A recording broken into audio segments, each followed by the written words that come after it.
কর্মস্থলে ডায়াবেটিস বিষয়ে সচেতনতা বৃদ্ধি করুন প্রতিপাদ্যে চলতি বছর পালিত হচ্ছে বিশ্ব ডায়াবেটিস দিবস।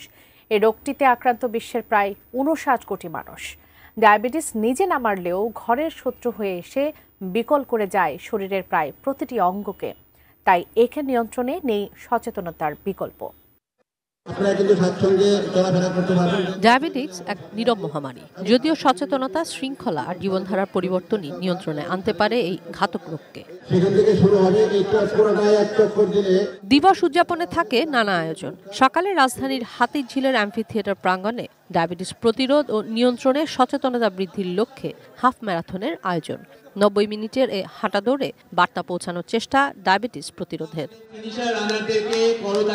বিশ্ব স্বাস্থ্য সংস্থা ও IDF এর হিসেব বলছে বিশ্বে প্রতি ১০ জনে একজন আক্রান্ত ডায়াবেটিসে।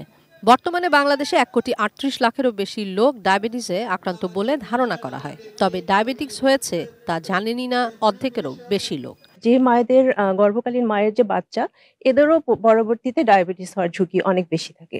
কর্মক্ষেত্রে এবং ডায়াবেটিসটা এখন খুবই প্রাসঙ্গিক, এই কারণে যে আমরা যদি দেখি যে আমাদের কর্মজীবী যারা মানুষ আছেন তারা প্রায় ৮ থেকে ১০ ঘন্টা, কেউ ১২ ঘন্টা কিন্তু তারা কর্মক্ষেত্রে অবস্থান করছেন। কম্পিউটারের সামনে বসে থাকছি, টেবিল জব করছি, এগুলো কিন্তু আমাদের জন্য ক্ষতির কারণ এবং ডায়াবেটিস ঝুঁকির কারণ। যারা ক্লাস 5-6 এর মোটা বাচ্চা, তাদের অ্যারাউন্ড 10% ডায়াবেটিস এবং অ্যারাউন্ড 20% হচ্ছে প্রি ডায়াবেটিস। এখন ডায়াবেটিস পরীক্ষা আরো সহজতর হয়েছে জানিয়ে বিশেষজ্ঞরা বলছেন চটকদার বিজ্ঞাপনের ফাঁদে পড়ে রোগীরা বিপদ ডেকে আনছেন। ভাত বন্ধ করে দেন, রুটি বন্ধ করে দেন, শুধুমাত্র মাছ, মাংস, সবজি খান, তাহলে আপনার ডায়াবেটিস ভালো যায়। এটা একটা সম্পূর্ণ ভুল ধারণা। যারা এই ধরনের কেটো ডায়েটে অভ্যস্ত হচ্ছে তারা কিন্তু আলটিমেটলি 52% মানুষ মৃত্যুর ঝুঁকি পড়ে যাচ্ছে শুধুমাত্র হার্ট অ্যাটাক হয়ে। এক কথায় বলে দিচ্ছে যে আপনি এইটা 7 দিনে খান, ডায়াবেটিস নির্মূল। হ্যাঁ, এগুলো কিন্তু পানিশমেন্ট দেওয়া দরকার।